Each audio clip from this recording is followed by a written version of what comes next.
Hello everyone, first of all welcome to all my dear student on my YouTube channel Krishna फिर classes. तो बच्चों, हम बात करने जा रहे हैं नीट की एक और प्रॉब्लम के बारे में डिस्कस करने जा रहे हैं। प्रॉब्लम में गिवन क्या, सबसे पहले पढ़ना है, a cell in flight explode into 4 unequal part, which of the following is conserved. अब एक सेल है, इन फ्लाइट में एक्सप्लोड कर रही है 4 अनइक्वल पार्ट में, तो इसमें क्या क्या कंजर्व करेगा। अब देखिए, जब कोई भी shell mid air, external force likely gravity, मतलब हम कह सकते हैं कि उस पर ग्रेविटी लगती है या एयर रेजिस्टेंस होता है ना। तो उसमें क्या होगा कि इंटरनल फोर्स होगा, है ना। एक्सप्लोजन जो होता है इटसेल्फ एन इंटरनल फोर्स होता है।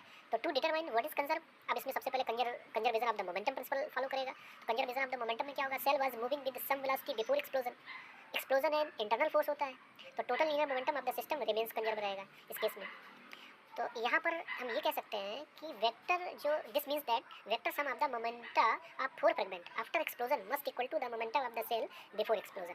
ठीक है ना। तो linear momentum of the system remains conserve, बस यही मेन पॉइंट है। कंजर्वेशन ऑफ एनर्जी में क्या होता है, एक्सप्लोजन रिलीजेस इंटरनल एनर्जी, तो इंटरनल एनर्जी की वजह से क्या होता है, इंटरनल एनर्जी कन्वर्ट हो जाती है kinetic energy of the fragment में। तो इस तरीके से टोटल जो मैकेनिकल एनर्जी होती है, it is the sum of the kinetic energy and potential energy is not conserved. तो एडिशनल एनर्जी इज इंट्रोड्यूस कर दे इसमें, तो इसमें हम कह सकते हैं कि ये कंजर्व नहीं करता है।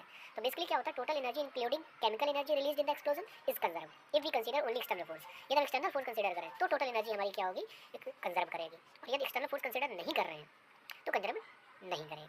अब कंजर्वेशन ऑफ एंगुलर मोमेंटम में क्या होता है, एंगुलर मोमेंटम हमारा कंजर्व करता है, कब कंजर्व करेगा, when no external force is acting on the shell, कोई एक्सटर्नल फोर्स ना लग रहा हो तब एंगुलर मोमेंटम कंजर्व करेगा। और यदि कंजर्वेशन एक्सटर्नल फोर्स लग रहा है ड्यू टू एयर रेजिस्टेंस, तो एंगुलर मोमेंटम में भी मे नॉट बी कंजर्व नहीं हो सकता है। तो इस तरीके से इस पूरी प्रॉब्लम का जो आंसर है वो आपका linear momentum is always conserve. एक ये आंसर हो सकता है।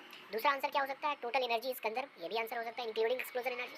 थर्ड आंसर क्या हो सकता है, angular momentum is conserve if no external torque is act. तो इस तरीके से 3 आंसर इसके हो सकते हैं। तो जो आपका सोल्यूशन में गिवन है, ये तीनों गिवन है तो तीनों आप टिक करिएगा, यदि एक गिवन है तो एक टिक करिएगा। चलिए we will move on the next problem.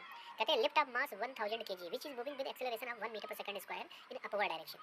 The tension developed in the string which is connected to the lift is, है ना। अब हमें टेंशन फाइंड आउट है, लिफ्ट का मास कितना है 1000 kg which is moving with acceleration of 1 meter per second के acceleration से मूव कर रही है इन अपवर्ड डायरेक्शन में।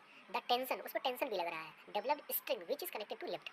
अब देखिए, मास गिवन है आपका, एक्सेलरेशन भी गिवन है लिफ्ट का 1 meter per second square, acceleration due to gravity यहाँ पर 10 लेंगे, 10 मीटर पर सेकंड स्क्वायर। तो अब सबसे पहले फोर्स निकालेंगे। अब लिफ्ट का कुछ वेट होगा, तो वेट की वजह से हम निकालेंगे वेट ऑफ द लिफ्ट, तो W होता है, तो मास कितना हो गया 1000 हो गया, जी की वैल्यू 10, तो यहाँ पर कितना हो जाएगा 10,000 न्यूटन हो जाएगा। तो ये वेट आ जाएगा। टेंशन इन द स्ट्रिंग, अब स्ट्रिंग में टेंशन कैसे लगेगा, the string exert an upward force due to lift elevator since the elevator is accelerating upward, क्योंकि एलिवेटर हमारा कहाँ एक्सेलरेट कर रहा है, अपवर्ड एक्सेलरेट कर रहा है। तो इस केस में न्यूटन सेकंड लॉ लगा देंगे। अब इसमें दो फोर्स लगेंगे, एक टेंशन स्ट्रिंग की वजह से और वेट की वजह से, तो दोनों अपोजिट डायरेक्शन में होंगे। तो T माइनस mg और Newton second law F equal to ma होता है, तो हम क्या कर सकते हैं ma के इक्वल हो जाएगा। तो T minus mg equal to ma हो जाएगा, तो T इक्वल टू हम क्या निकाल सकते हैं mg प्लस ma।